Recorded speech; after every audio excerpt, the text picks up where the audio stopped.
بسم اللہ الرحمن الرحیم۔ السلام علیکم ناظرین، امید ہے آپ سبھی لوگ خیریت سے ہوں گے۔ آج کی اس ویڈیو میں آپ لوگوں کو جریان کا علاج بتانے جا رہا ہوں۔ اگر آپ کو جریان منی ہے یا جریان مضی ہے یا وہ جریان جو کثرت رطوبت سے ہے تو اس کا علاج بتانے جا رہا ہوں۔ جیسا کہ آپ جانتے ہیں کہ کثرت احتلام جو ہے، اگر یہ بہت زیادہ احتلام ہو جائے تو اس سے بھی جسم میں کمزوری آ جاتی ہے۔ اسی طرح جریان کی کثرت سے بھی جسم میں بہت زیادہ کمزوری آ جاتی ہے، تو اس کا علاج کرنا بہت ہی زیادہ ضروری ہے۔ تو اس کے لیے آج کی اس ویڈیو میں جو نسخہ آپ لوگوں کی خدمت میں پیش کرنے جا رہا ہوں، بہت ہی عمدہ اور مفید نسخہ ہے۔ آپ اس کو استعمال کر کے اس سے فائدہ اٹھا سکتے ہیں۔ تو بہت ہی آسان سا نسخہ آپ لوگوں کی خدمت میں پیش کرنے جا رہا ہوں۔ آپ اجزاء نوٹ فرما لیں۔ آپ نے لینا ہے ملٹھی چھلی ہوئی، آپ نے لینی ہے 7 ماشا۔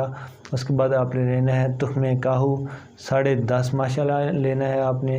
اور اس کے بعد آپ لینا ہے گل انار 14 ماشا لینا ہے۔ گل سرخ لینا ہے 1 تولہ 5.5 ماشا۔ تخم سرداب آپ نے لینا ہے 1 تولہ 5 ماشا، اور تخم سنبھالو لینا ہے آپ نے 1 تولہ 5 ماشا۔ یہ تمام چیزیں جو ہیں آپ کو پنسار کی دکان سے مل جائیں گی، اور آپ نے کوشش کرنی ہے کہ یہ جو چیزیں ہیں یہ آپ نے کسی اچھے پنسار سٹور سے لینی ہے، جس کا جو ہے رجحان بہت زیادہ ہو علاقے کے اندر۔ اور کیونکہ یہ چیزیں آپ کو فریش چاہیے، تو کم از کم 2-3 ماہ سے پڑی چیزیں ہیں تو کوئی پرابلم نہیں ہے، کیونکہ ان کی ایکسپائری جو ہوتی ہے 2 سال کم از کم ضرور ہوتی ہے۔ تو ایک چیز کا اور خاص خیال رکھنا ہے کہ ان کو کیڑا نہ لگا ہوا ہو۔ تو اس کا جو استعمال کا طریقہ ہے وہ میں آپ کو بتا دوں۔ اس سے پہلے آپ کو بنانے کا طریقہ بتا دوں کہ آپ نے ان تمام چیزوں کا جو ہے آپ نے اچھے سے صفوف بنا لینا ہے۔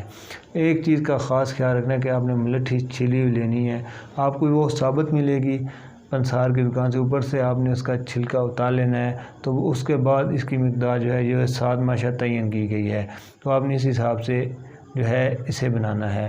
آپ کو بتاتا چلوں، کچھ لوگ جو ہے اتنی زیادہ مقدار کو افورڈ نہیں کر سکتے، تو وہ اس کی مقدار جو ہے کم بھی کر سکتے ہیں تاکہ وہ آسانی سے اسے خرید سکیں۔ تو جو چیز آپ نے کم کرنی ہے آپ نے اس حساب سے باقی چیزیں ساری کم کرنی ہیں۔ تو اس کا جو طریقہ استعمال ہے وہ آپ کو بتا دوں، بہت ہی آسان سے اس کا طریقہ استعمال ہے۔ آپ نے 10.5 ماشا آپ نے شربت بزوری کے ہمراہ سے آپ نے استعمال کرنا ہے، اور آپ نے یہ کھانے سے 1 گھنٹہ بعد آپ نے استعمال کرنا ہے، صبح اور شام۔ انشاءاللہ اس کے استعمال سے آپ کو ضرور فائدہ ہوگا۔ اپنی دعا میں یاد رکھیے گا، اور نیکسٹ ویڈیو میں آپ لوگوں سے ملاقات ہوگی انشاءاللہ۔ اللہ حافظ۔